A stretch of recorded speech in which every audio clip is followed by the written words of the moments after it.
Hai sahabat kece, apa makanan favorit kamu? Nasi goreng, sate, rendang, atau soto? Wah, begitu ngebayangin, langsung deh nelen air liur. Nah, air liur yang keluar ketika kamu bayangin makanan favorit kamu, atau ketika kamu mencium baunya aja, itu artinya sistem pencernaan kamu sudah bekerja, bahkan sebelum kamu memasukkan makanan itu ke dalam mulutmu. Setelah makan, kamu pasti merasa kenyang. Kamu terus melakukan aktivitas hingga kamu lupa dengan makanan yang sudah masuk ke perutmu. Tapi sebenarnya makanannya masih di perut, sedang diproses oleh sistem pencernaan. Makanan itu dicerna agar menghasilkan energi dan kamu terus bisa beraktivitas. Lalu sisa pencernaan itu kamu keluarin deh besok paginya ketika buang air besar. Nah, sebenarnya apa aja ya yang terjadi pada makanan di dalam tubuh kita? Supaya tahu, yuk kita sama-sama bahas tentang sistem pencernaan. Apa saja organ pencernaan? Yuk kita bahas. Organ pencernaan terlihat seperti saluran panjang dari mulut hingga anus. Kita bahas satu persatu ya. Yang pertama, rongga mulut. Di dalam rongga mulut ada gigi, lidah, dan ludah. Gigi berfungsi dalam pencernaan fisika, yaitu menghancurkan dan menghaluskan makanan. Nah, giginya ada beberapa jenis, yaitu yang pertama gigi seri untuk memotong makanan, yang kedua gigi taring untuk merobek makanan, dan yang ketiga gigi geraham untuk menggilas dan mengunyah makanan. Lidah berfungsi untuk mengatur letak makanan dan membantu menelan makanan. Lidah juga berfungsi sebagai indera pengecap. Karena itu, kalian bisa membedakan rasa manis, asam, asin, dan pahit dari makanan. Ludah atau saliva berfungsi untuk membasahi makanan. Ludah juga berperan dalam pencernaan kimiawi karena mengandung enzim tialin. Nah, enzim tialin ini akan mencerna karbonhidrat menjadi gula. Ini kemudian akan menjadi sumber energi bagi tubuh. Yang kedua adalah kerongkongan atau yang disebut dengan esofagus. Esofagus merupakan saluran makanan yang menghubungkan mulut dengan lambung. Panjang kerongkongan sekitar 25 cm. Yang ketiga adalah lambung. Lambung berbentuk seperti kantong yang terletak di dalam rongga perut, agak ke sebelah kiri, tepat di bawah sekat diafragma. Dinding lambung akan mengeluarkan getah lambung yang mengandung asam klorida dan enzim. Asam klorida berfungsi untuk mematikan mikroorganisme yang masuk bersama makanan. Lalu tadi disebutkan juga mengandung enzim-enzim. Nah, ada 3 enzim utama. Yang pertama ada enzim pepsin berfungsi untuk memecah protein, enzim lipase berfungsi untuk mencerna lemak, dan enzim renin berfungsi untuk mengendapkan protein susu atau kasein. Keempat adalah usus halus.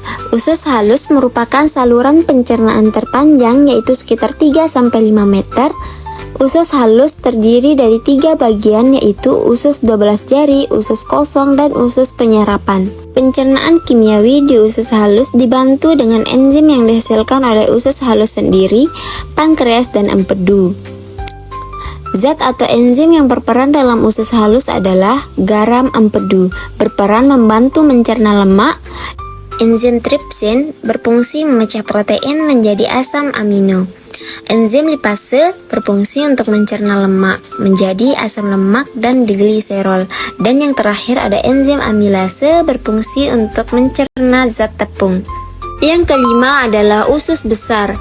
Usus besar berfungsi untuk membusukkan sisa-sisa pencernaan dari usus halus menjadi feses dengan bantuan bakteri E. coli, serta mengatur kadar air dalam feses. Yang terakhir adalah anus. Anus berfungsi untuk mengeluarkan feses dari dalam tubuh. Proses pengeluaran feses disebut dengan defekasi. Sekarang kita lanjut mengenai mekanisme pencernaan makanan. Yang pertama, menelan makanan dihaluskan di dalam mulut dan ditelan ke dalam kerongkongan. Makanan hasil pencernaan di dalam mulut tersebut disebut dengan bolus. Yang kedua, masuk ke lambung